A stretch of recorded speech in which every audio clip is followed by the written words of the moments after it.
It's a pleasure to meet you all. We are heading towards 200 viewers. The good part of this story, actually 200 viewers from basically all over the world. So welcome to you all, and we are very happy that you join us to this event. We as eFuel Alliance do a series of events on different use cases of eFuels, because we know that eFuels are not only can be used for cars, which is of course always in the focus of the public debate, but there are many, many other use cases where eFuels will be needed in the future if we want to decarbonize and want to head towards climate neutrality. Today, we do this event together with ACEM, the European Association of the Motorcycle Industry. And we want to look into the political circumstances we are in, but also the technical developments in the area of two-wheelers, three-wheelers, and quadricycles. I have learned that's the different vehicles we have here. Of course, it's about eFuels and combustion engine, but it might be maybe also about electrification. Maybe there are also other technologies available, but this is all something we want to discuss today with our distinguished panel. First of all, I would like to welcome our speaker, the speaker of the eFuel Alliance, Dr. Monika Griefahn. She was the former Minister of Environment of Lower Saxony in Germany and a long-standing member of the German Parliament. And nowadays, she is the chair of the board of the eFuel Alliance. And I would say much up for Monika for her welcoming remarks.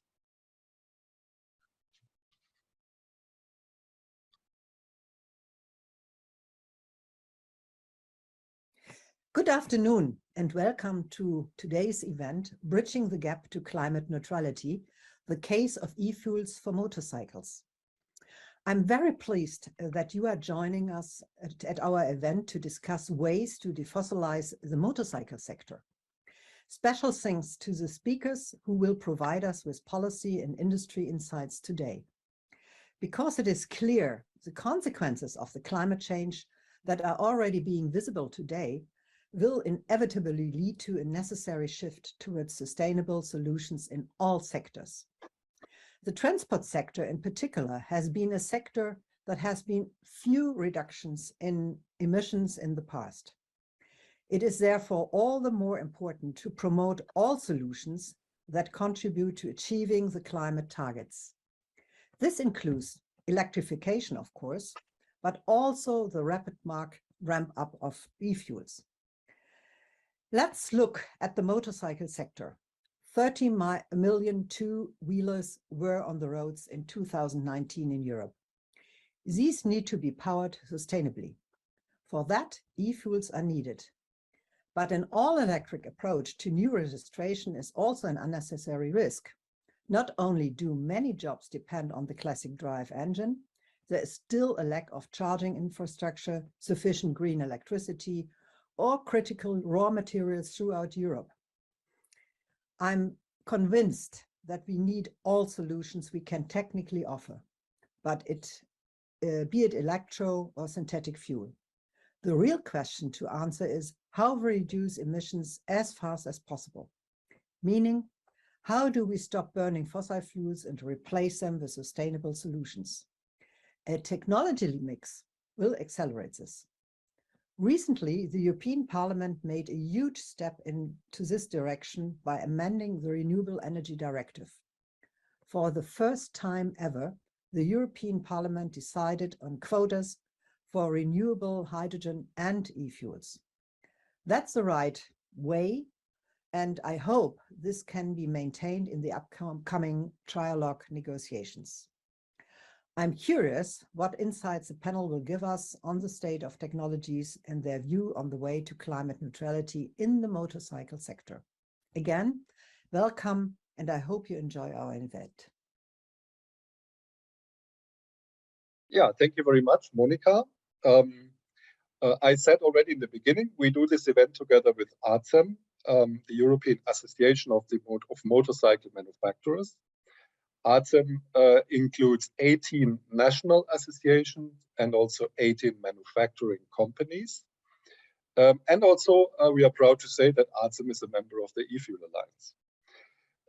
Of course, when we talk motorcycles, it's very often about emotions. It's also about sport. But in the first place, it is about mobility, very often in urban areas. And of course, it's a lot about innovation. It's about industry, jobs, and growth. And to set the scene here, our colleagues from ACEM have produced a short video, which we would like to show you now to kick off our debate.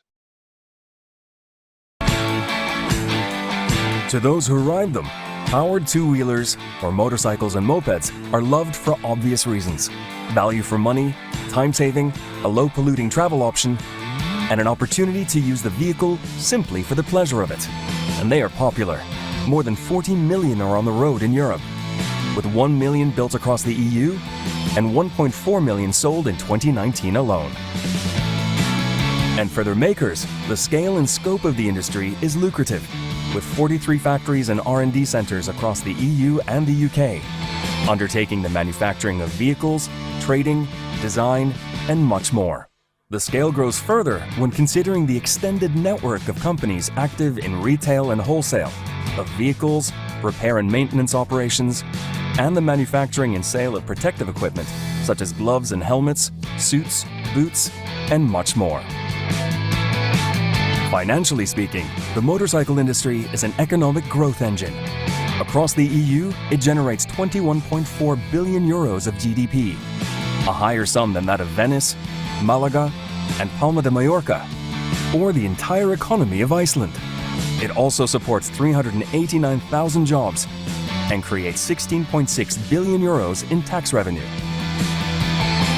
Of course, one of the great appeals of motorcycling is its contribution to tourism and social functions of all sizes. From local club touring to arena-filling events, both riders and spectators eagerly participate in this thriving community. Events such as these have positive economic impacts on tourism. Riders and spectators travel to the events buying food, drink, merchandise and souvenirs, paying for campsites, hotels, and buying tickets. Collectively contributing 2.1 billion euros to Europe's GDP, supporting about 38,000 jobs, and creating 1.2 billion euros in taxes. MotoGP and Motocross GP races alone attract 1.5 million international race spectators annually. Collectively, they spent 319 million euros attending race events across European countries in 2019. But to see the biggest societal impact, look no further than our own cities and towns. Everyday use of powered two-wheelers is ideal for urban mobility. Trips in high traffic zones, short traveling distances, and requiring limited space for parking. They save enormous amounts of journey time.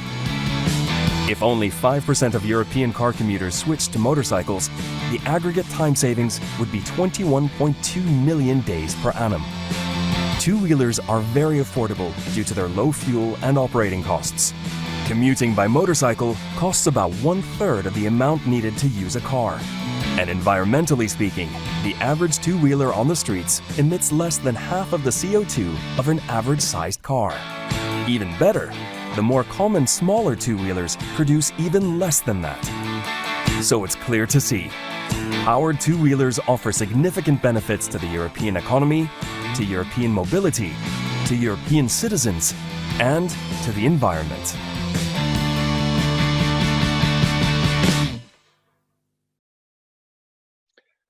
Wow, thank you very much. So we can see a lot is going on and a lot is at stake here.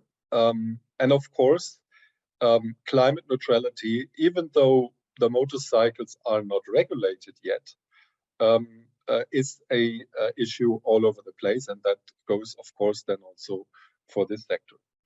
Of course, first of all, we should have a view of the political side, and we are very happy to welcome Andreas Glück here in our event. Andreas Glück is member of the European Parliament from the German Liberal Party, FDP. He's coming, like myself, from Baden-Württemberg, so from the southwest of Germany, where of course industry is very important, and especially in this case, I would say automotive industry is very important. He's a full member of the Environmental Committee of the European Parliament, where many of the regulations we are discussing right now around the Green Deal are on the agenda, and he's as well in the Industrial Committee of the European Parliament as a substitute. He's a doctor by profession, and he is actually one of the members in the European Parliament who always advocates technology openness. And I'm very sure that he will give us his view on the subject right now. So, Andreas Glück, you have the floor, please. Yeah, dear Ralph. Hello, everybody. Thank you very much for the invitation today. Thanks to ASEM, thanks to eFuels Alliance. This is really like one of my highlight appointments, not only today, but for the last weeks, as it combines two of my favorite issues. So the one is, of course, motorcycling, and the other one is, of course, synthetic fuels and eFuels.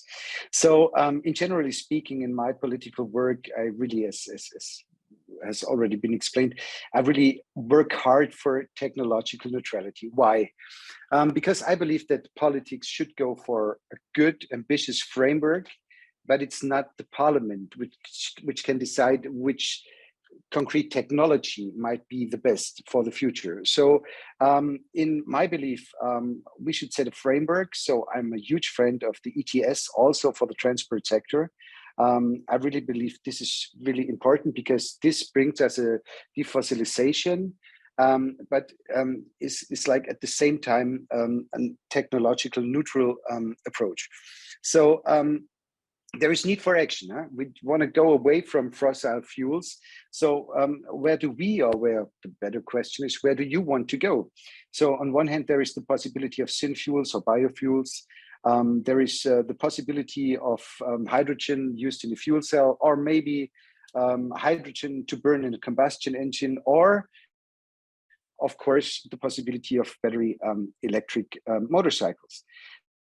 As I said, I'm not the one who can decide which is the best technology. So I believe we should go for a framework approach, should stick to technological neutrality.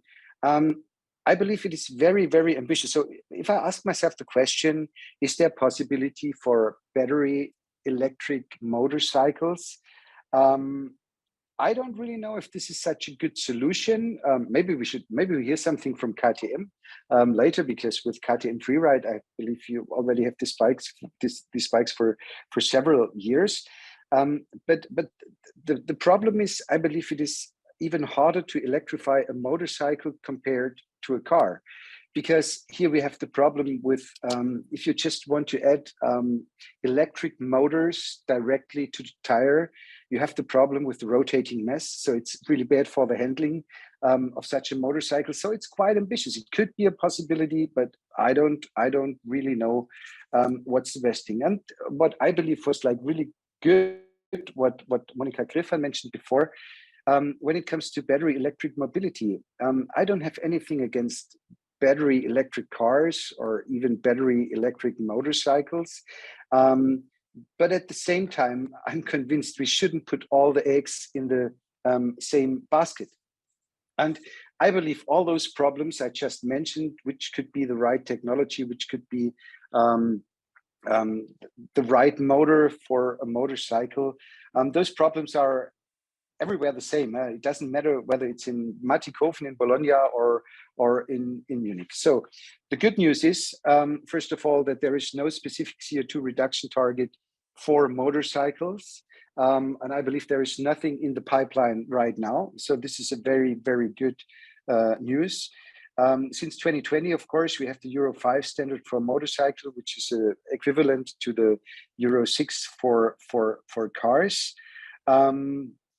And maybe what could be interesting is the Renewable Energy Directive, the RED, that we have the goal that 16% of the greenhouse gas intensity should be reached by 2030. Originally, this was 13%. Now we are up to 16%. So I believe this is a quite ambitious goal. And that the share of RFNBOs, of refuels of non-biological origin, should be increased from a target in 2030 from 2.6% to 5.7%. So at the end of the day, Asim brought it to the real point, I believe. Right vehicle, right place, right energy carrier. This concept we should stick on. We should keep technological neutrality, because after all, it's not politics finding the best solutions. After all, it's the manufacturers. Thank you very much.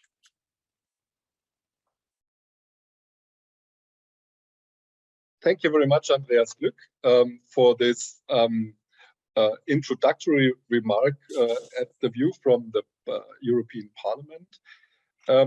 Just a quick note between the lines, so to speak. If you have any questions, as already stated, you could ask them on the F&A session.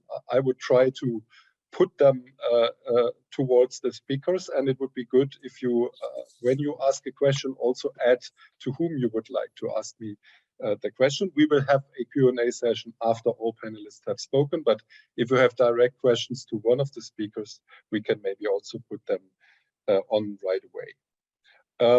Now, first of all, it's true, the motorcycle industry is not regulated when it comes to CO2. Right now, some might be think when we look into the regulatory framework in Europe, especially when it comes to climate policy, it's kind of surprising.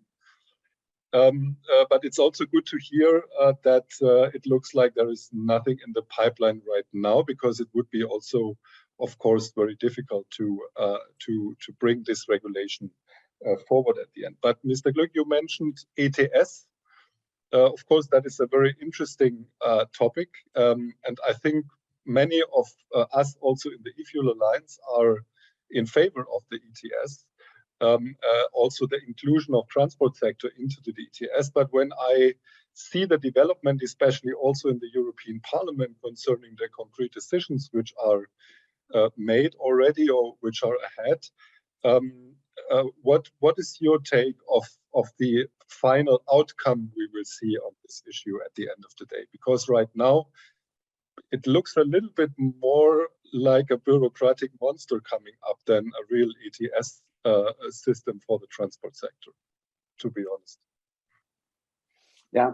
Yeah, this is really true, and we had really tough discussions when it came to ETS for the transport sector.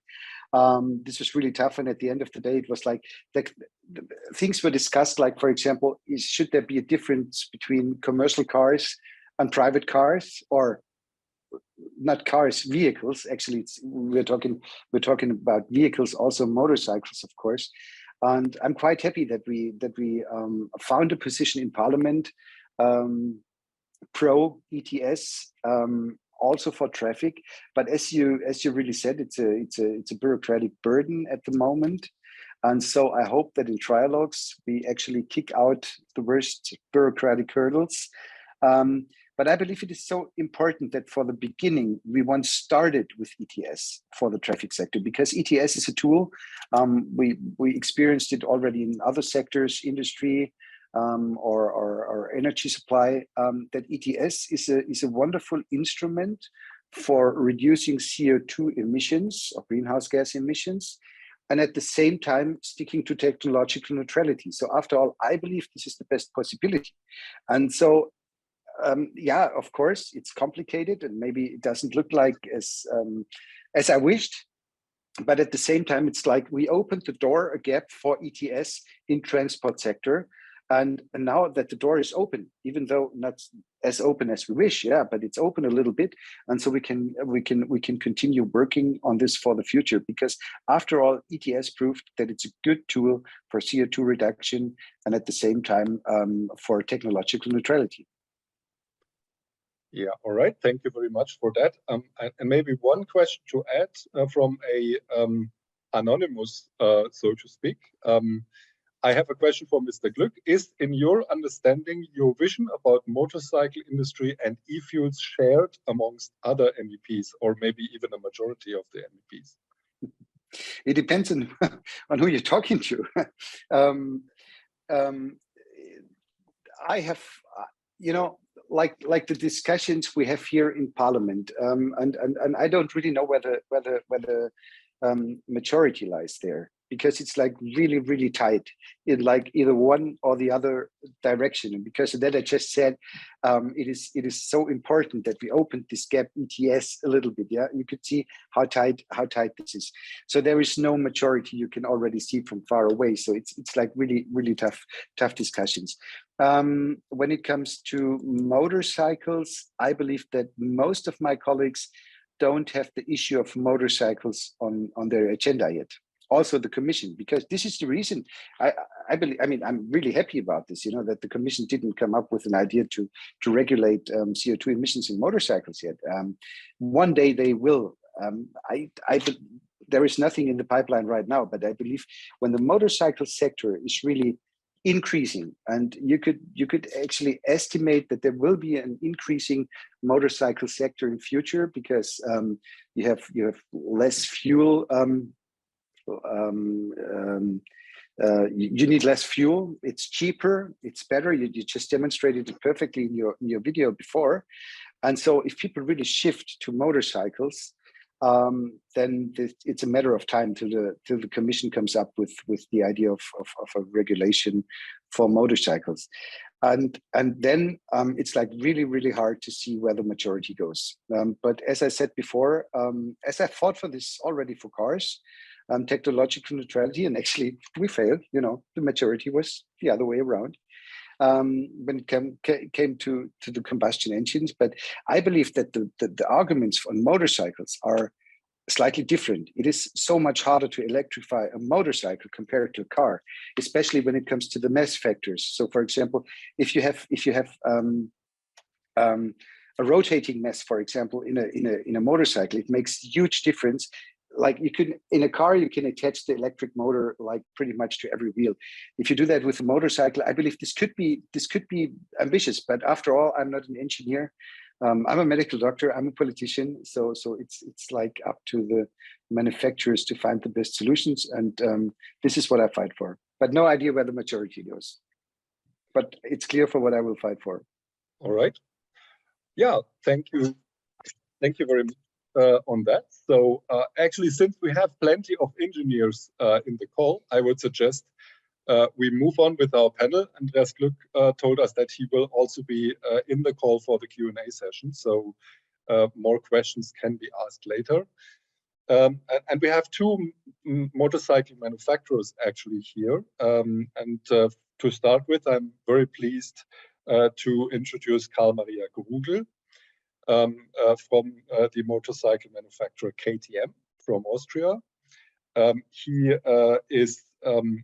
is actually Austrian, and he's a mechanical engineer by profession. He works for KTM since 2000 and had plenty of positions there, mainly in design and research and development. And of course, when you are dealing with research and development, it is always also about homologation and regulation, because you have to meet certain regulatory goals. And that is maybe the reason, or whatever the reason is, since 2011, he is the head of homologation and regulatory affairs for KTM. And since there is already one question, how can I electrify a motorcycle? So that would be actually something, of course, of interest. But in general, we would like to hear KTM's view on the future of the motorcycle. So, Maria, please, the floor is yours.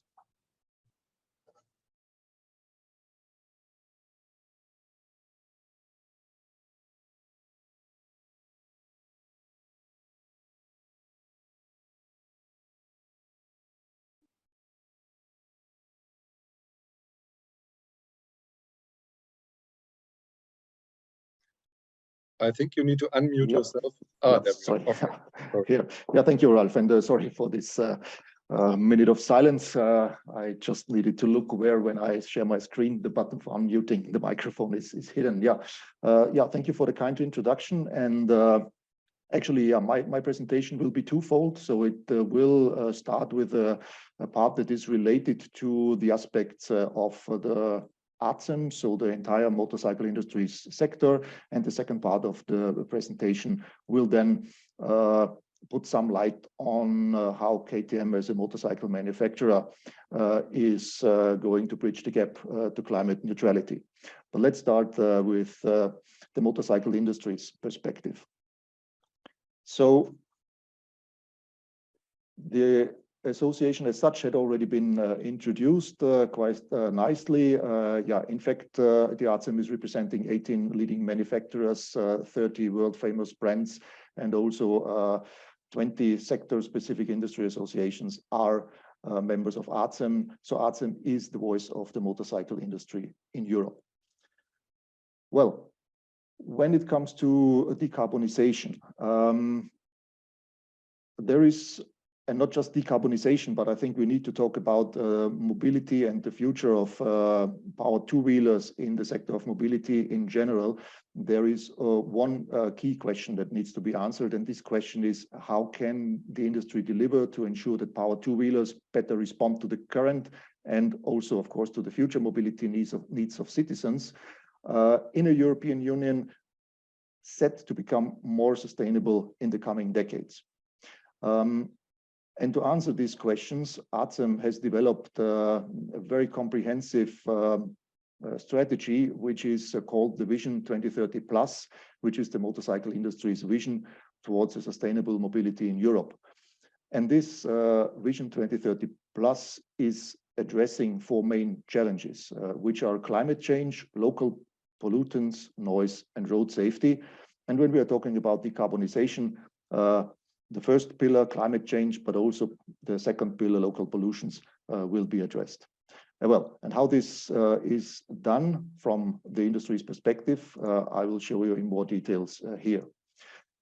So when addressing climate change, we are sure that powered two-wheelers can play an important role. And actually, powered two-wheelers are playing an important role already today with their current internal combustion engines. Because looking at the CO2 footprint and also the CO2 emissions when operating the vehicle and compare it with passenger cars, powered two-wheelers already today perform quite well. But anyway, powered two-wheelers can gain their maximum potential in the future for decarbonization by following a multi-pathway to decarbonization under the right vehicle, right place, right energy carrier paradigm. This was already quoted earlier today in the presentations, which we very much appreciate.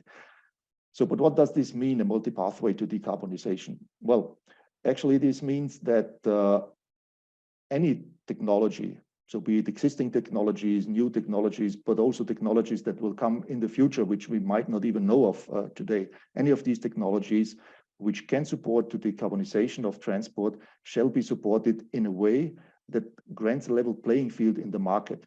This is important because competing technologies in the market will stimulate innovation from the manufacturer side, for KTM, of course, and this in the end will be the fastest way towards decarbonization. Secondly, the multi-pathway to decarbonization, so allowing a number of different technical solutions, will allow tailored solutions which meet really the user's demand. And the user's demand are different. There are users that need their vehicles for short distance commuting. There are users that need their vehicle for other types that may require longer ranges. And this technology neutral approach, this multi-path to decarbonization, will allow these tailored solutions to address the social aspects, both of course the environmental aspects, but also the economic aspects. What is needed for that is a new policy which accepts and also supports a true technology neutral approach. And well, yes, electrification is a technology that exists already today. It's still a rather new technology, but it's existing, it can be applied. So we consider electrification in this multi-pathway way to decarbonization. And we know that electrification is a viable solution for some power two-wheelers categories, especially for those that require lower range and also lower performances. So we expect that electrification, electric drivetrains, electric power two-wheelers will become the technology of most of the urban mobility in the, let's say, urban environment for commuting, but not just in the urban environment, also extra urban for the short distance commuting.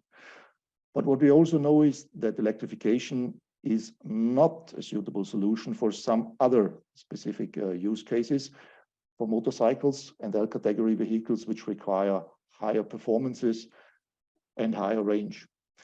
So the question now is, will these motorcycles, these L category vehicles, disappear from European roads in the future? Well, we don't think so, because there is also a solution for those vehicles. And this solution is eFuels. eFuels offers a lot of advantages, which are eventually pretty sure known to most of us, but I summarize it here quickly. So they are environmental friendly and climate friendly, provided that they are produced from renewable energy sources. They are versatile and they can be rapidly integrated into existing infrastructure and also used by the existing vehicle fleet. They are user-friendly and convenient, and they promote international energy cooperation and safeguard economic prosperity because they can be stored and shipped quite easily as today's conventional fuels. So why eFuels for power two-wheelers? Well, the answer is given eventually by the picture on the right side here. So these are the motorcycles which we count to those motorcycles that will be hardly electrifiable in the foreseeable future. But we also see the need, and we want them to be present also in the future on the roads. We know that there are customers who need these vehicles for their leisure traveling, to explore remote areas like on these pictures, where eventually the charging infrastructure or refueling infrastructure is not present in a very dense network. And for these vehicles, there is the solution, which is eFuels. And this concludes, let's say, the first part of my presentation, so the ACEM perspective on how to bridge the gap to climate neutrality with the application of eFuels in a multi-pathway approach towards decarbonization. And let me now, in the following slides, put some more light on the case of the motorcycle manufacturer KTM. So let me also start here with the quick information who or what KTM actually is. So KTM is a motorcycle manufacturer producing motorcycles of 3 brands. So motorcycles under the brand KTM, under the brand Husqvarna Motorcycles, and under the brand GasGas. And KTM is owned by a holding, the Pira Mobility AG. And the Pira Mobility AG also holds bicycle brands, but these are not produced by KTM. Worldwide, the Pira Mobility employs more than 5,000 people. Most of them are located in Austria, around or at the headquarters. It generated in 2021, so last year, a turnover of 2.1 billion euros, and the production of motorcycles was slightly more than 330,000 units. And it also has a cooperation in India and China with Bajaj and CF Motor. So a brief outlook or a brief overview, let's say, on KTM's production range in terms of motorcycle and engine configurations. And all these, the entire production range is always visible under all the 3 individual brands, ranging from off-road competition motorcycles, where some of them are not type-approved, but also type-approved ones, going on to the type-approved dual-purpose street modes, the specific street modes, and up to on-road competition models, such as you may know, the World Championship of MotoGP. And to provide the, let's say, always the perfect drivetrain to these individual vehicle categories and user demands that are related to these vehicle categories, we are developing and producing a range of drivetrains. So the ICE drivetrains are ranging from single cylinders to parallel twin cylinders up to the V-twin cylinders. But of course, we also have electric drivetrains in the range of products. So the challenge we are facing now is how to make sure that this range of products that is serving the user needs can be or can be remained also in the future under the paradigm of decarbonization and under the let's say framework given by the European Green Deal Fit for 55 package. So we can do this, and we will do this by following exactly the same approach that had been shown up in the ARCEM Vision 2030. So following the right vehicle, right place, right energy carrier approach in the multi-pathway to decarbonization. You may know that KTM is a pioneer for electric vehicles. So already in 2014, KTM has launched the Freeride E, an electric enduro motorcycle, and today it's accompanied by a range of sport mini and trial sports motorcycles, all electric. KTM is also the founding member of the SBMC, the Swappable Batteries Motorcycle Consortium. This consortium will develop an international standard or international standards for swappable battery systems, which will be the necessary base to boost urban electric mobility, especially for the vehicle category up to 125 cc equivalent. So KTM is following the multi-pathway to decarbonization. Electrification is already in the product range, but from the experience we have, from the long years experience we have, we know on the one hand the potential for electrification.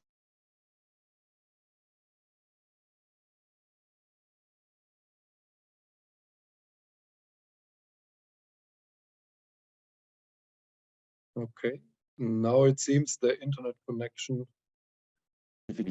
Of internal combustion engines combined with the operation with eFuels. And of course, motorsports is one of our backbones in the, not just in the image, but let's say racing is in our DNA.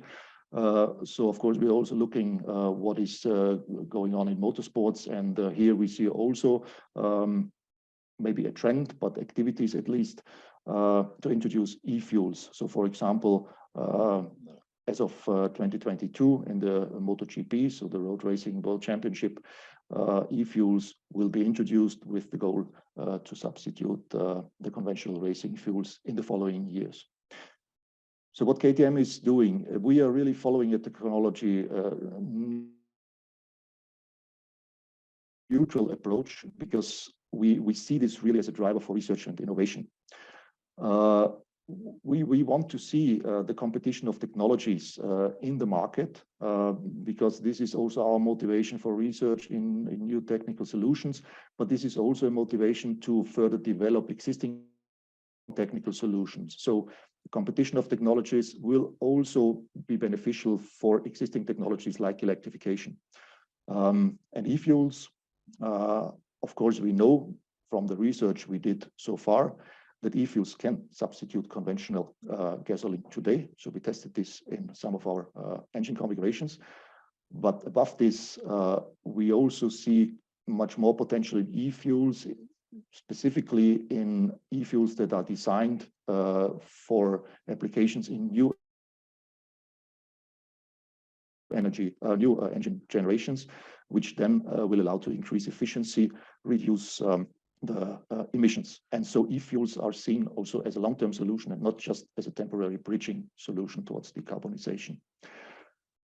So KTM expects to see an EU policy which the market when understanding that the opportunities are endless when you are fearless. Thank you. Yeah, thank you very much. Quite a lot of food for thought here, and I would suggest we just hand over to Claudio Domenicali because there is a second motorcycle manufacturer in the call. Claudio is the Chief Executive Officer of Ducati. he is also a mechanical engineer, this time from Italy. He was graduated in the University of Bologna. He is working for Ducati since 1991. Shows that the brand has obvious kind of magnetic experience as well. So once Ducati, ever Ducati, you could say, in several positions.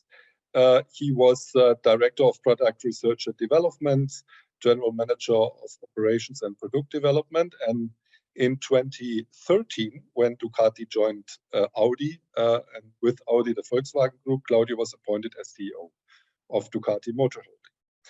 In addition, he is also engaged in industry policy, so to speak. He is the president since 2020 of the automotive sector in Confindustria Emilia, and also vice president of Fondazione Alta Gamma.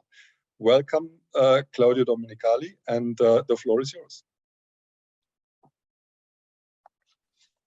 Thank you, Ralph, and thank you to all the people connected. Let's try to give our idea on actually where we are with the situation. Let's see if the presentation works. Yes. So I think that we have already seen very interesting point of view on this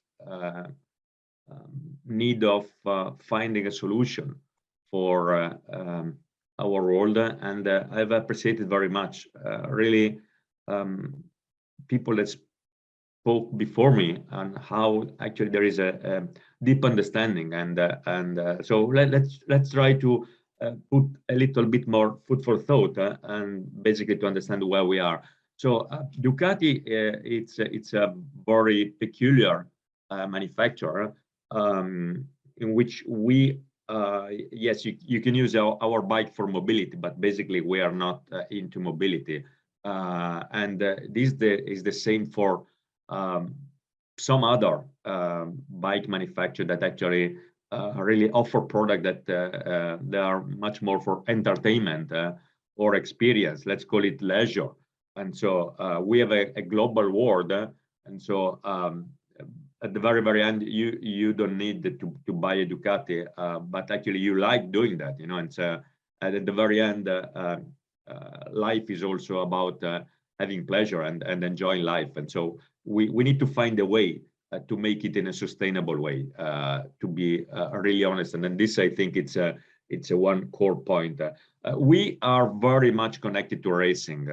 We race directly MotoGP since many years, fighting very hard, and we use that in order to really develop technology. Then we can make available to our passionate customer, and that will be more clear what it means in few charts. And when we have this scenario, I think it's kind of very similar to what we have already seen. We have 4 paths now in our agenda that we are trying to understand and to investigate. And you can see from the top, electrically, it's of course one of them. It's a more mature technology. We will speak a bit more into detail about that. And then you have all the non-fossil fuel, and so biofuel and e-fuel that we are discussing more here. And I've listened with pleasure also talking hydrogen even before from Andreas Gluck, and actually that you can even use in a fuel cell or even burn on an ICE. So and actually it's a very interesting potential even there, even if a number of additional problems then raised in how to transport that. And so it's not easy, but actually it's interesting. So this multi-purpose start really from the electrical side, and this is the reason why we decided as Ducati to commit so much into understanding, because we is a kind of Ducati, a very technical oriented company, engineering driven company. And so when we talk about you can do electrical bike or you cannot do electrical bike, it's very difficult in our opinion to talk without putting hands on. And so we decided to invest in that, and we are now been awarded the official supply of the Moto E Championship, which actually from 2023 to 2027, you may know that actually alongside MotoGP, there is a championship that is being raced only with electrical motorcycle, and actually there is currently another manufacturer supplying the motorcycle, and this championship is made by only one make, so there will be 18 bikes all the same racing, and the team will get the bike. And our idea is that let's try to put together a group of people and try to build the best electrical motorcycle possible when has to be a sport motorcycle. So here we are in a kind of complicated stuff, because it's not about going in a city or low performance. Is actually the opposite. It's the highest performance possible, and being on a racetrack, which actually is a lot of what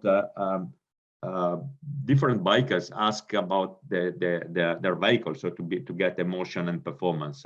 And immediately there you discover that even if you invest hard like we are doing, you hit a certain number of boundaries, which is very difficult to overtake. And I think that have been said already, but we are kind of experienced, which is far more difficult to get full electric a motorcycle than a car. And then we may enter into detail of that, but I think it's not, we have not time enough. But it's all about the weight of the bike, which actually in the car, it's much easier. You even place on the bottom of the car, because the battery are placed very much down.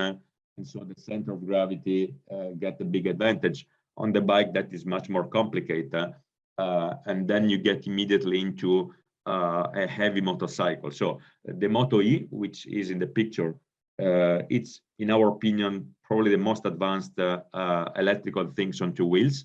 But we had to make many compromises. So the bike is not anything close to a MotoGP in terms of performance, and still the weight is higher.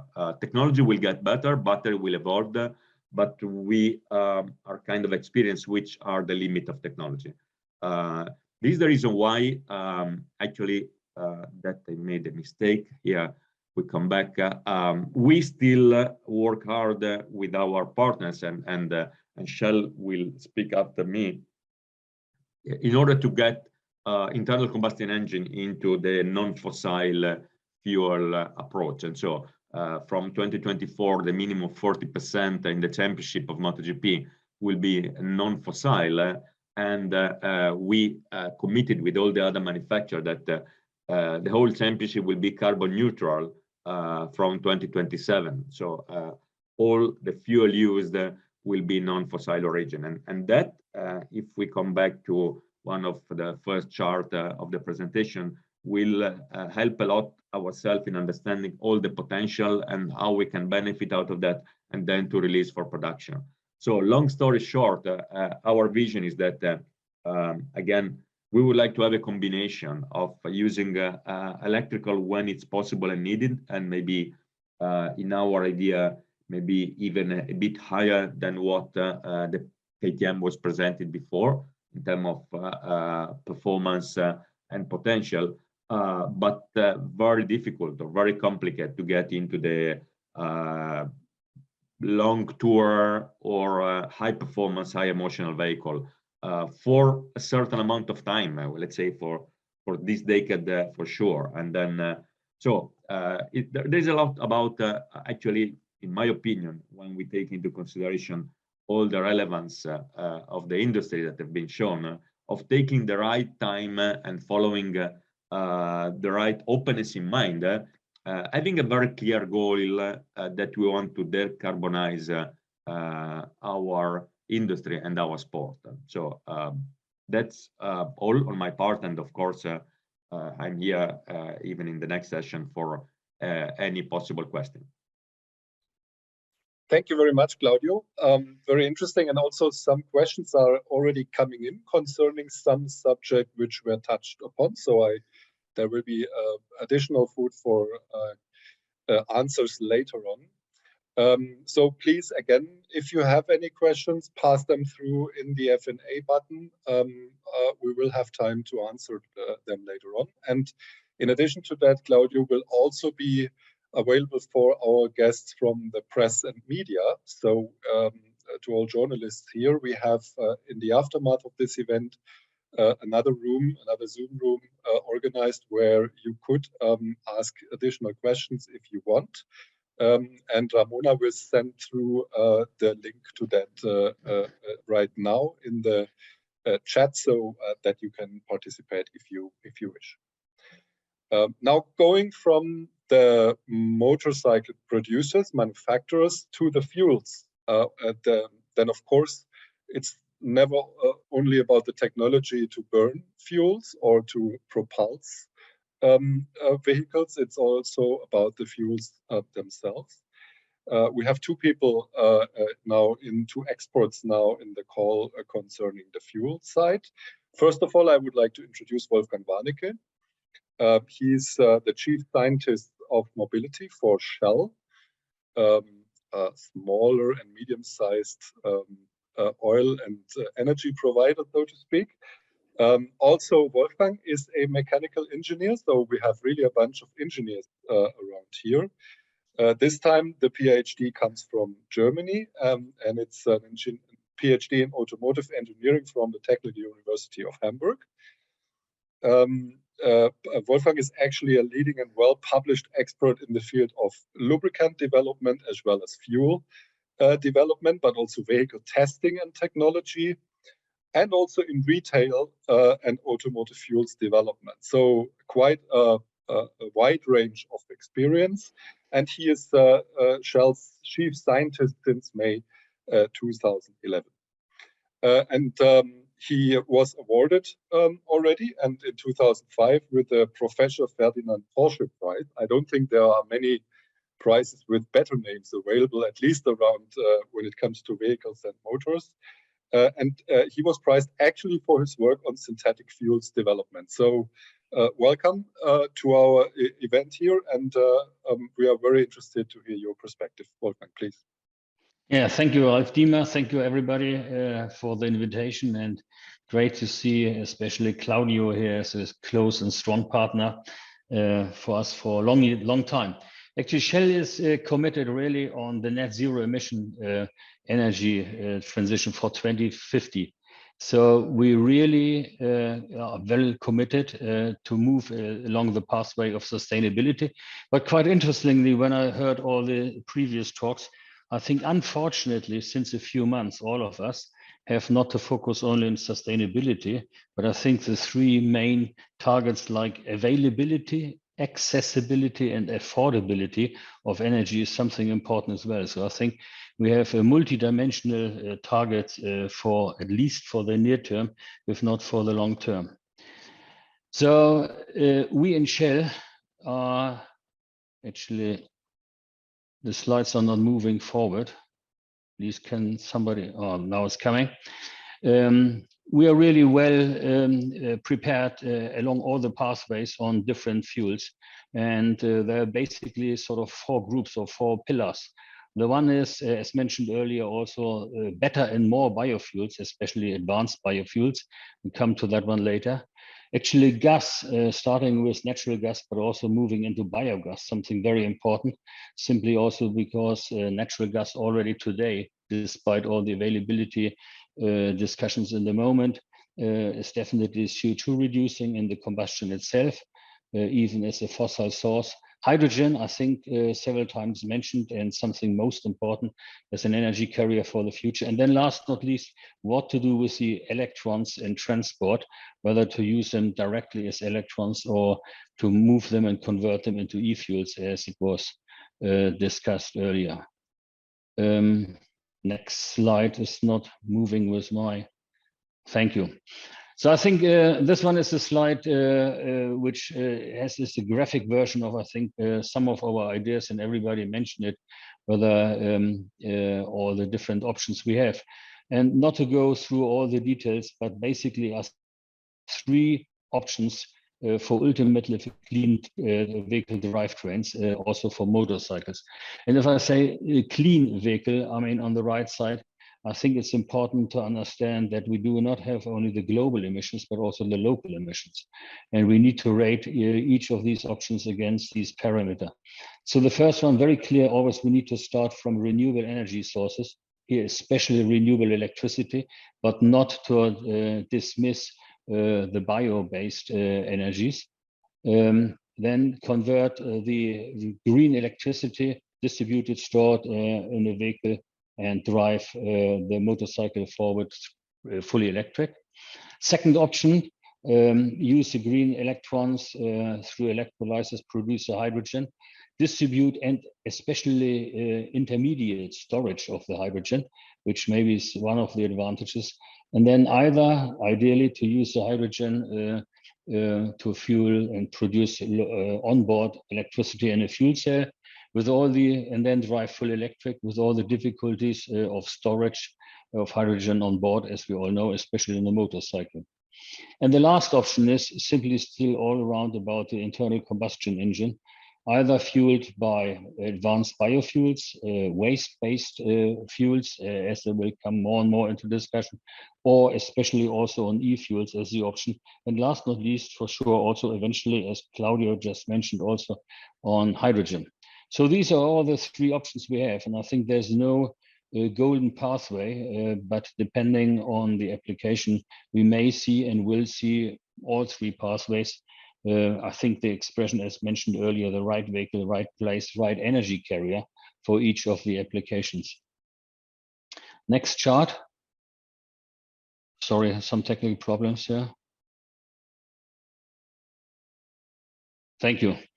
One of the issues of eFuels, and these are the two slides before I come into the conclusion, I think one of the key challenges is, especially if you look into the energy efficiency, that the intensive process steps we have on eFuels, we will lose a lot of energy. So the energy efficiency of eFuels is relatively poor, as you see here in all the details. So we need to start with a lot of electricity on the left side, so up to close to 30 kilowatt hour, and on the right side to produce about 1 liter of eFuel, PTL, which then if you compare that one against sort of the direct electricity use, if the electricity would be available at the right place at the right time as green electricity, then eFuels have a major disadvantage. So not only the energy efficiency, which is not as good as other solutions, but also the number of process steps, which definitely will also dominate the cost for the production of eFuels. Next slide. So it's not working for my. Here you see an overview of, and that's I think important. And here we come back to regulations. As Andreas Glück had mentioned earlier, we have basically two sets of regulations. The one is the regulation from well to tank, and the regulation for the automotive motorcycle industry from tank to wheel. Actually, from a global perspective, all of us need to look at least into the well to wheel, saying from production to the turning wheel, if not to the life cycle analysis and efficiency. Here, you can see on the right side, sort of the different lines. This is the well to wheel efficiency for light duty passenger cars, actually, in the moment calculated for the different options. You see on the top right, on the top, the yellow, green pathways. These are the electric pathways. And let's not discuss about any details, but we end up with overall, roughly speaking, about sort of around 60% overall energy efficiency. In the center line, you see also some gasoline and diesel pathways, but especially the bottom four ones, those are the different options for eFuels, which again is especially, you lose a lot of efficiency during the production of the fuel, with the benefits of easy transportation and storage of liquid fuels, then also combined with the relatively poor efficiency of a combustion engine versus an electric motor. we all of us, from the technical point, end up with this relatively poor overall efficiency. Energy availability, especially renewable energy availability, is in the moment very important. And many of us are claimed, especially by the non-governmental organizations, maybe correctly, that renewable energy is very rare and we should take care where to use it and in what application. Next chart, and that's the final one, which actually summarizes, I think, our view of the benefits, but also for the challenges of eFuels. eFuels definitely are a very important future fuel option and have major benefits. I mean, it's one of the important pathways to store remote electricity, renewable electricity chemically. It's easy to transport and easy to store these valuable renewable electricity or energy. But also eFuels face definitely significant challenges. I use this example of overall efficiency, the total costs, and also we need to understand that in the moment, at large scale, eFuels are not produced. There are lots of startup facilities, and the colleagues from CSC who are supporting also in research projects are one of the examples globally. eFuels definitely are also in competition with all the different applications. The motorcycle world is not on its own, but also the on-road transportation, the off-road transport, and last but not least, also the marine sector, but especially the aviation. And we truly believe that eFuels will have its main destination there where there are no technical alternatives, which means especially in the aviation area.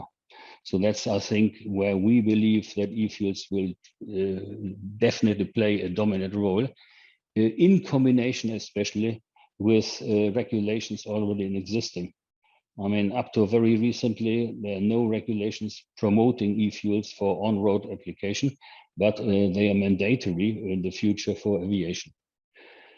Last but not least, I think Claudio mentioned it heavily. We are very close partnership and fruitful in the development in motorsport. Motorsport is this tractor road is very close to our heart, and in this close partnership with Ducati, we are moving ahead. Also in race fuels and competition fuels, I think the name of the game is engine performance and efficiency, but also carbon intensity and costs, but also components availability. Even for this relatively small volumes in top motorsport, we need to have access for good quality of the components used. So therefore, also for race fuels, we need to play this mosaic, as we call it, saying that we are allowed and can use different components, bio-based, advanced bio-based, but also other synthetic components. And we definitely apply for and plead for technology openness. And eventually, we all learn from the competition area, like MotoGP, for example, also for the application for fuels on the road. So with that one, I'd like to close the quick overview of our view on eFuels, but for sure, very happy to be available for the discussion and answer any questions. Thank you. Thank you very much, Wolfgang. Indeed. I think at least I will have one or two questions to you as well later on. So, but before we come to that, I would introduce our last, of course, but not least speaker today. It's Jörg Engelmann. He is CEO of Chemieanlagenbau Chemnitz, called in short CAC. Also, Jörg Engelmann is a mechanical engineer. Now we are coming from the east of Germany, the southeast to be precise. He's coming from Chemnitz, but he graduated in Zwickau, which is actually known as a very traditionally a very strong region when it comes to machinery, to motors, also to cars and bikes, of course. Since 1990, he's a project engineer and worked in many fields, but especially in oil and gas areas. And since 2015, he's the CEO of CAC, which is one of the very early e-fuel producers, you could say. Already 45,000 liters were produced. That's not much in an industrial scale, but it shows that e-fuels are possible and that they are available as well, and how we can produce them, of course. Jörg, the floor is yours, and we are very interested in your perspective on the future of e-fuels, especially for motorcycles. Please.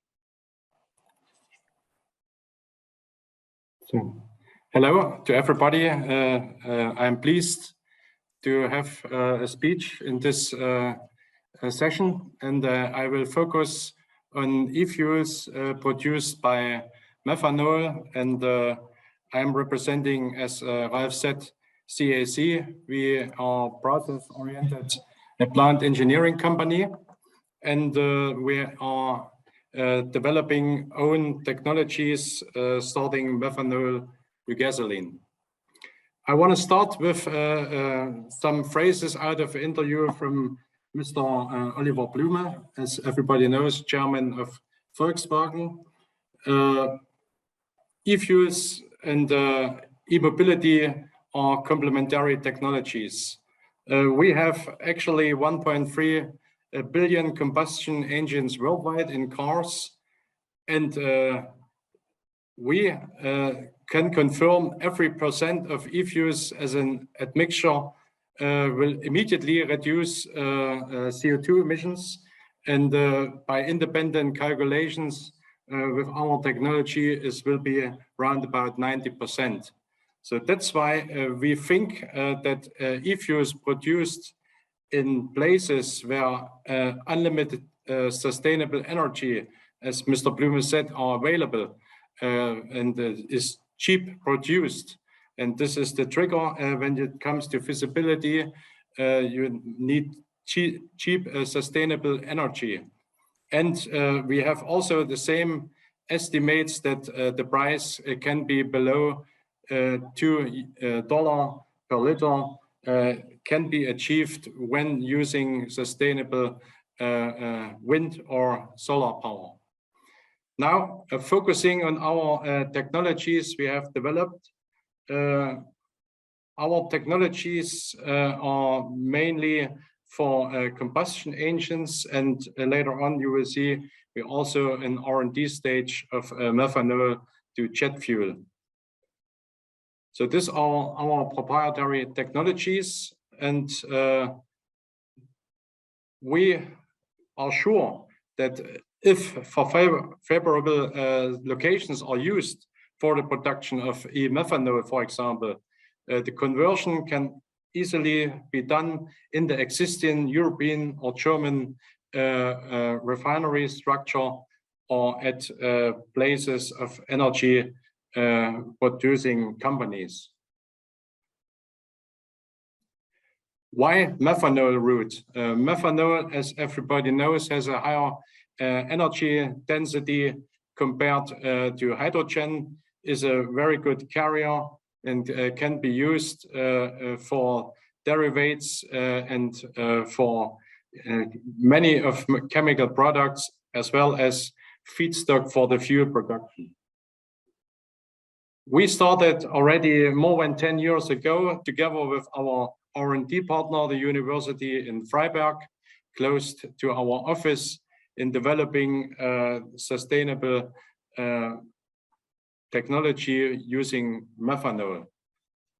As Mr. Warnecke said, yes, it's correct. There are just limited production capabilities available, but the nominal capacity of our R&D plant is already 1 million liters per year. And in campaigns, we have produced gasoline, and this gasoline produced according our process is fully in line with the DIN EN 228 as a valid standard. If blended with E10, means with ethanol. So in different researches in OEMs, they made single motor tests. We came to the conclusion that the number of particles is significantly lower, and even higher heating value is leading to lower consumption. Using all these results, our synthetic fuel, according DIN EN 228, is fully certified by REACH. And in course of our R&D works with the OEMs, you can see on the end of this slide, participated. And besides the automobile industry, also motorcycle manufacturer did participate in this large-scale C3 mobility R&D project. And all these OEMs got our high octanic methanol-based gasoline for tests. And at the end, they came to the conclusion methanol to gasoline fuel is material compatible to the existing internal combustion engines. The materials properties are comparable to fossil feedstocks.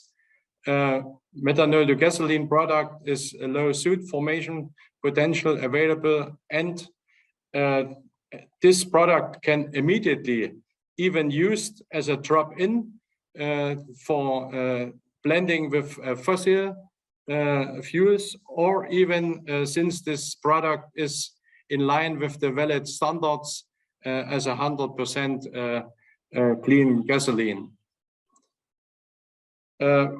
This year, we are happy to make, together with Toyota Gazoo and Nordoil company, and a trial at ADAC 24-hour race at the Nürburgring in the category alternative fuels.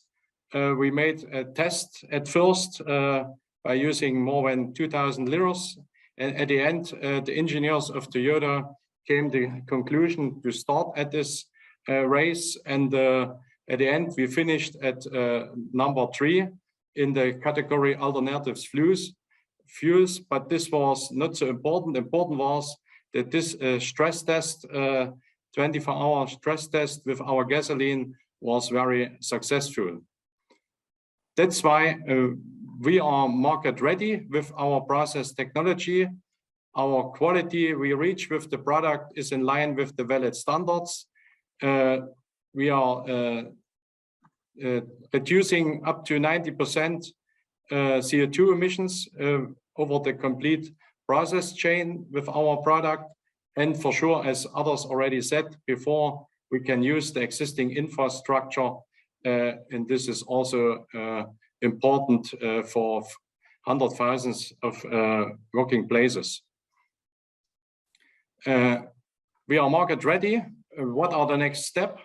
If the regulatory framework is in place within the European Union or even outside European Union, we are ready to build large-scale industrial plants, starting with up to 50,000 tons or 50 million liters in equivalent. But we want to end up with production facilities, each 250,000 tons per year. Yeah, our journey is not yet finished.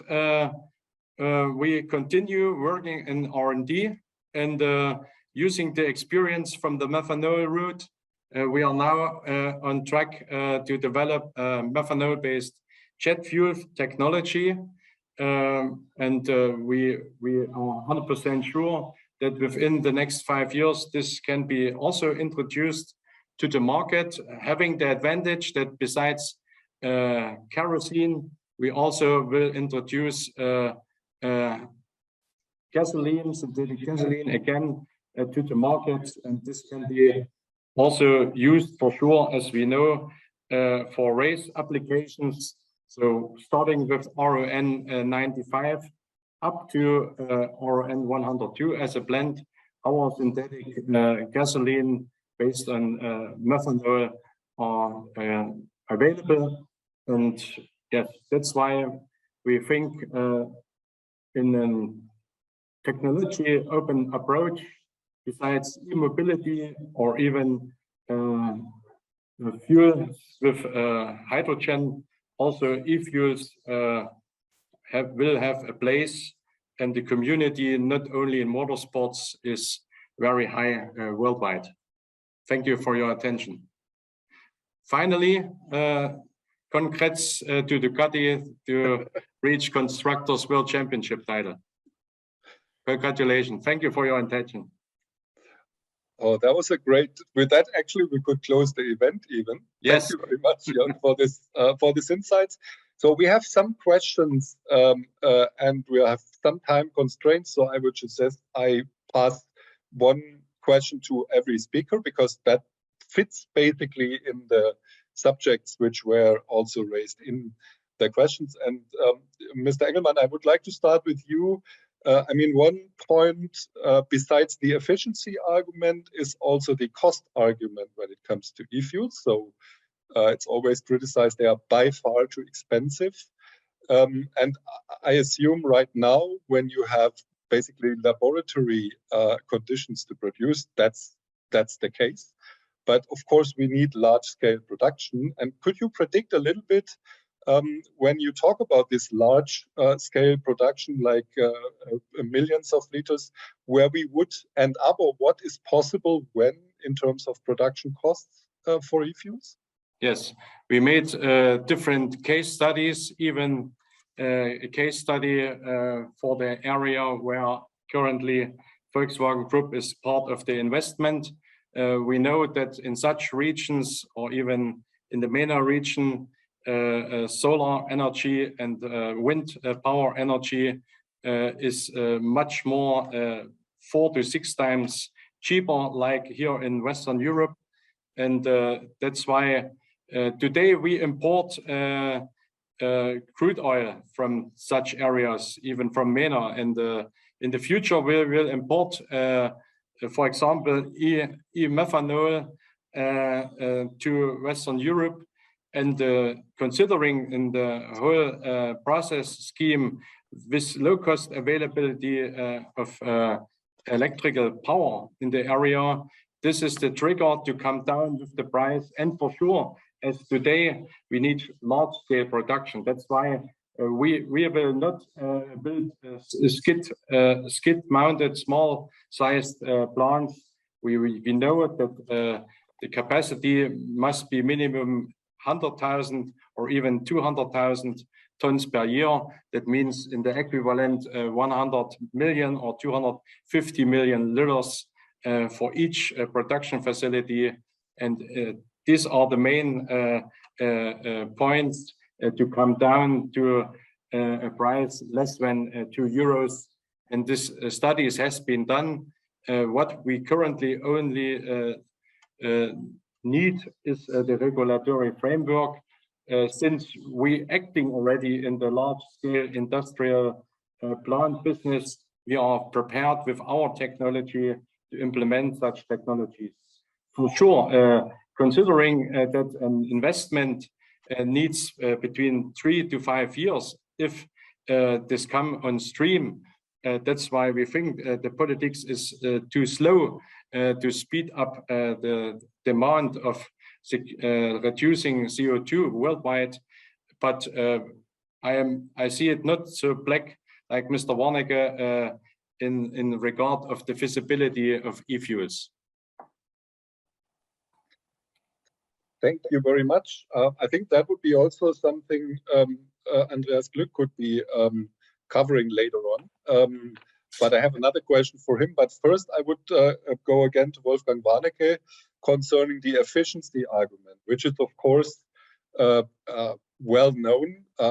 When you transform energy several times, then, of course, you have efficiency losses. But on the other hand, we will need huge amounts of e-fuels for whatever use cases. So even if it's not motorcycles and cars, even then, we have many use cases where we will need e-fuels. So the question remains, how do we overcome this efficiency problematic? Does that mean we need to go to places in the world where energy is, especially renewable energy, is cheaper and better available? Or what is your view on that, since Shell, of course, is also a global player in this field? Yeah, I think partly Herr Engelmann already answered that one. If we focus on Central Europe, I mean, it's a dream to be energy independent, and many of us truly do not believe that this will be available. Hence, at least half of the prime energy we require will need to be imported also in the future, also in the world of sustainable energy. Hence, we do need to go to, especially if you think about renewable electricity, wind or solar, especially to regions, as Engelmann said, also to the wind and solar rich areas, which have also the benefit that the costs for production are very low. Then the key question is how to transport then this gained energy, and there are several options, especially if you think about long journeys, whether it's Northwest Africa even only, then to transport large amount of electricity is most unlikely. Hence, the conversion into some chemical carrier are things important. So then the key question is, coming back to your question, what is the most efficient way? And the more process steps you have, the less good the efficiency, but also the higher the costs for the conversion plants, and therefore related to the cost of the finished fuel. Hence, and that's exactly also an area where hydrogen plays a role. Hydrogen with electrolyzers, you lose about 30% only. So if you're able somehow you make use of hydrogen transported in an efficient way, and stick to hydrogen, then at least you gain already a lot. So again, I think it comes to the right application for the right fuel and the energy carrier. And I think there's no one solution. I mean, hydrogen as one example also has its disadvantages in terms of storage, refueling, handling, and so on versus a liquid. But again, I think one of the other options as well. Yeah, thank you very much. I think that comes down always when we discuss this field. There is no one-fits-all solution, right? So and that is where we then have to come back to kind of a technology openness or technology. Correct. Because otherwise we will not reach our goals.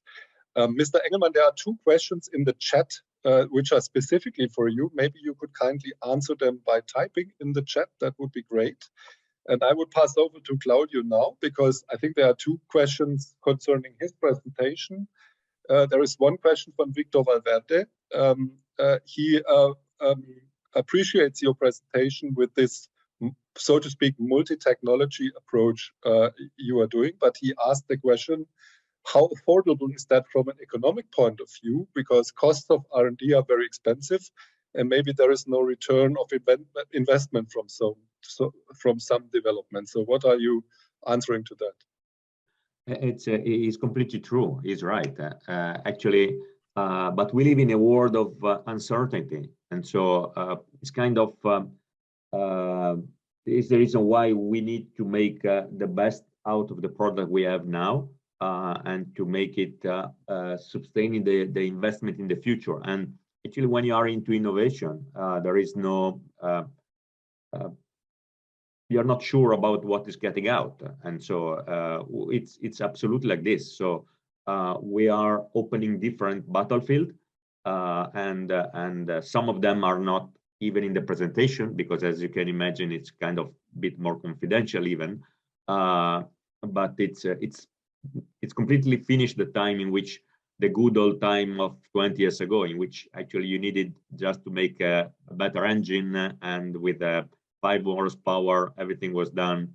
So it's more complicated. Life is more complicated, and for companies, life is more complicated. And so this is the reason why we should try really to have a more close and compact discussion, even with the politician in Europe, because actually it's very it's kind of like a fighting, even with actually different continents, you know, and fighting now it's even a bad word to be used, you know, because actually we are in a very complicated situation. But it is like this, you know. So we are in a very we've seen here even Wolfgang and Jörg had a bit different opinion on things, and so it's a lot of uncertainty. How can you afford actually to investigate? Because actually it's the risk of losing money there is less than the risk of not having the solution in 10 years time when things need to be done, and actually the company could die, you know. So we are really we feel ourselves at risk of surviving. And of course, as Wolfgang Warnecke already said, in maybe also very uncertain economic overall circumstances we are right now, since the terrible war in the Ukraine started, and with all the frictions coming from there. Also for you, Claudio, there is one question which is quite specific on battery technology in the chat. So maybe you could answer this also by typing in the chat. That's possible, would be great. Okay. But you mentioned the international or the global situation, and I would hand over this question to Carl Maria, because of course all of you are in basically all markets, all major markets in the world. And Carl Maria, you also mentioned that several daughter companies of KTM are in different areas of this planet. So maybe you can point out a little bit how the developments are in other big markets like China, like India, like United States. Are they similar to Europe in terms of motorcycles, or are there big differences also in terms of technology? Maybe that's a point you could make here for us.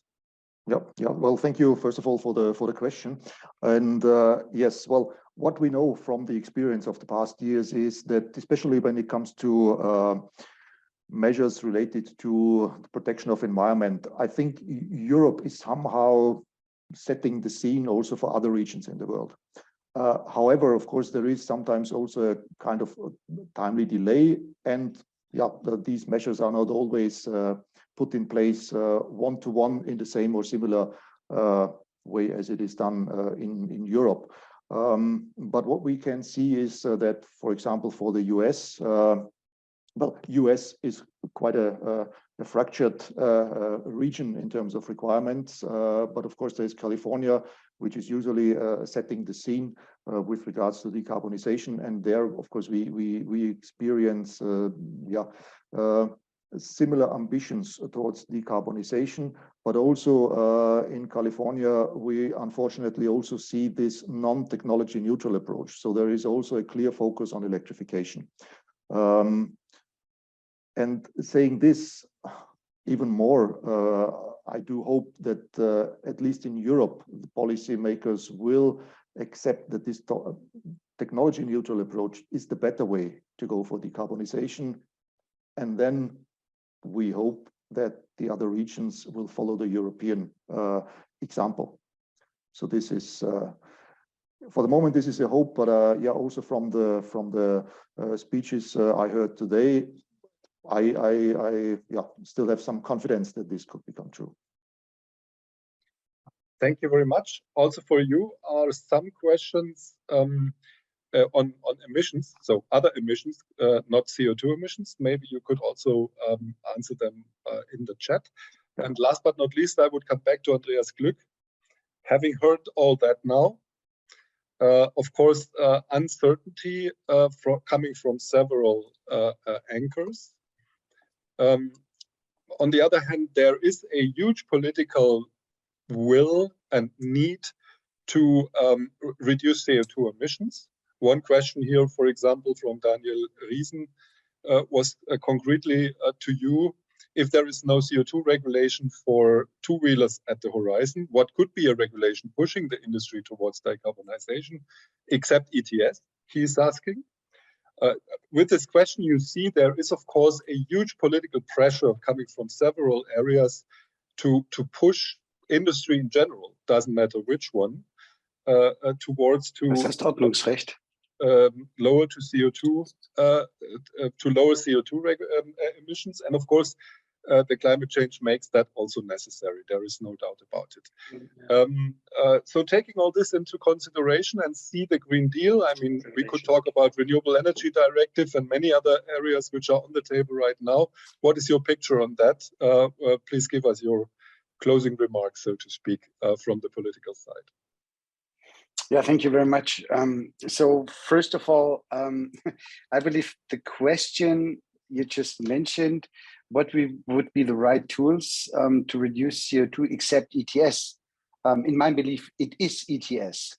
If we go for a framework, a technological neutral framework as ETS, why is there the need to go in with further? I was just searching for the word Ordnungsrecht. I don't know what Ordnungsrecht is, like that you prohibit things or you push things.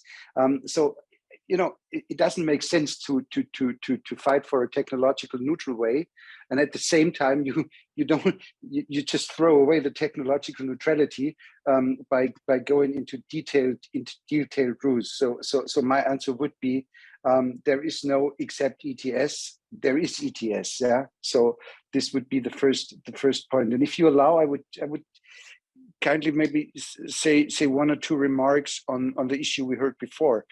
No doubt about it that efficiency always when you have a direct electric use, efficiency is the best. Huh? If electric motor is perfect when it comes to efficiency, no doubt about that. But we have two problems.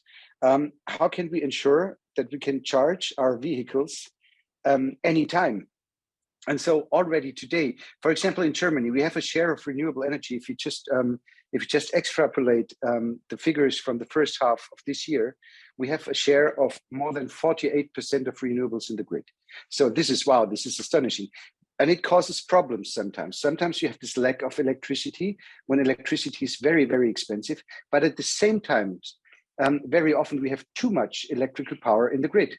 And this is actually the times when we sell our electrical power for negative prices to others. So for example, Mr. Kugel will be happy about it, probably because in a lot of times we sell it to Austrians because they can actually store it, but we sell it for a negative price. And at the same time, all our wind turbines, for example, we turn them out of the wind because we have an oversupply on electrical power. And as soon as there is a certain, as we have an increasing number of days with the oversupply of electrical power, then I believe the efficiency argument can't be the only one, because we always have to see efficiency versus security of supply and storage on the other side. So I believe we shouldn't only argue about efficiency. I know that also in Parliament, a lot of my colleagues, they promote efficiency first principle. And I always say, no, it's not. Efficiency is like a really important principle, but it's not the first and not the only principle. It is. You have to add other principles, as for example, security of supply and storage. And then there is a further point, and then I will stop. What has been said shortly about energy partnerships. You know, when I was a member of State Parliament of Baden-Württemberg, life was so easy. You know, Africa has been far, far away. But from the position as a member of European Parliament, Northern Africa, it is our direct neighbor. And we have to include our direct neighbors in our value chains. So we have several different interests why we should go for production of electrical power in Northern African states. And the big question is how to transport it. It will not be possible to transport it with AC grid, for example.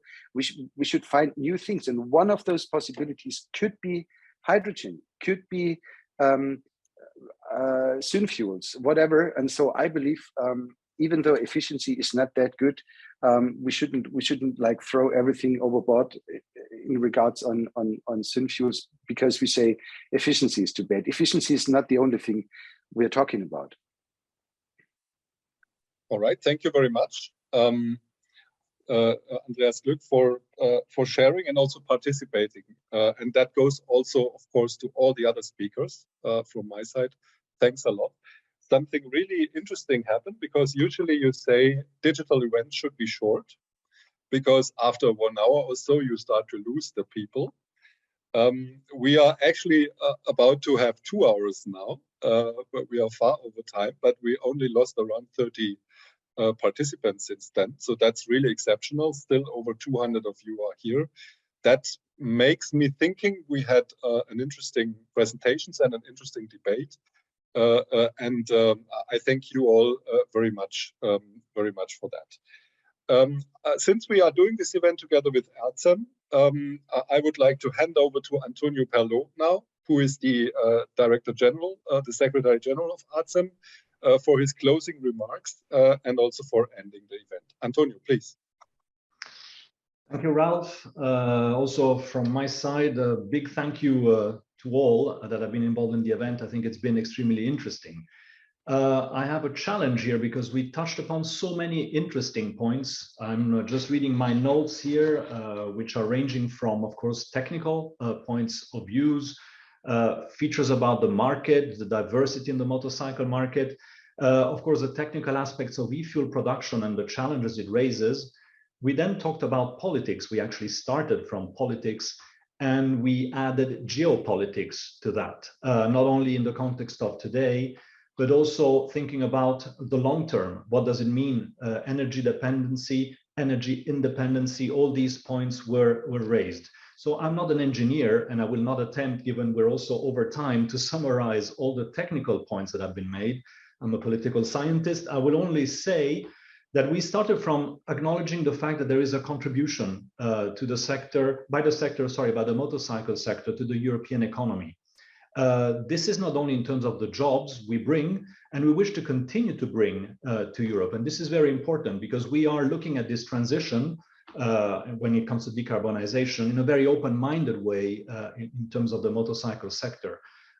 We want to continue playing a role. We want to make sure that we can continue also contributing to mobility, which is in the interest of those riding our vehicles, but also the ones that are not riding the vehicles, but are benefiting from the improvements in terms of mobility that people moving to smaller vehicles actually can bring to society as a whole. So if I think about that, and I'd like to think first about a point that was stressed several times, there is indeed no legislative file on CO2 and motorcycles. And there's a very good reason for that, is that we're not a problem, we are a solution.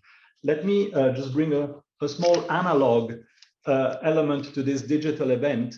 This is a snapshot from a calculation done by DG Move, which is showing what is the, let's say, overall effect of CO2 in motorcycles, which you can see in blue, and cars. So clearly, when you look at the situation even today, there is a huge benefit for when that comes with the use of two-wheelers. And when you look at the emissions that are produced by vehicle on an annual basis, you can see we are around 7 times on average producing less CO2 than a car.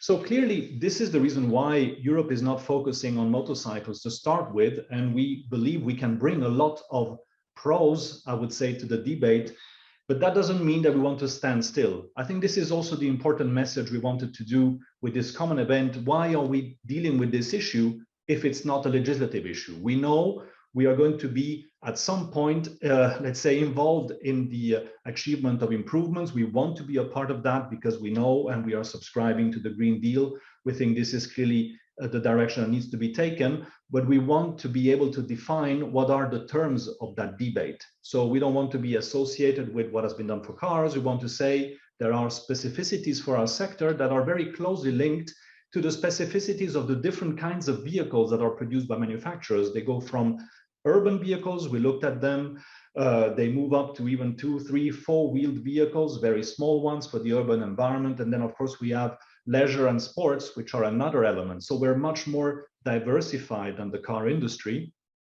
And obviously we need a lot more, how can I say, fine addressing, if anything, needs to be done when it looks to our sector. It needs to look at this diversity. This is why all of the speakers talked about the multi-pathway being essential to achieve these improvements in the future. There was a, let's say, opposition is not the right word, but we looked at the mobility segment moving closer and quicker to electricity. This is clear for short range, low powered, low range, small range vehicles.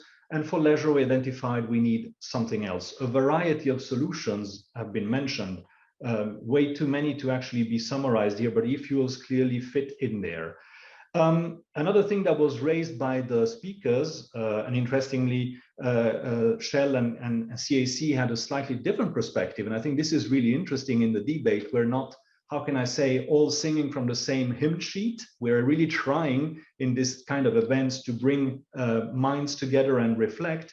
There is a slightly more positive view on the e-fuel potential that is coming from CAC. They are as I understand, also close to being market ready. And it's an issue of empowering that market. How can Europe support the deployment of these alternative, which is coming from eFuels? And how can we bring that benefit to our sector, to the motorcycle sector? Because there is a lot of competition.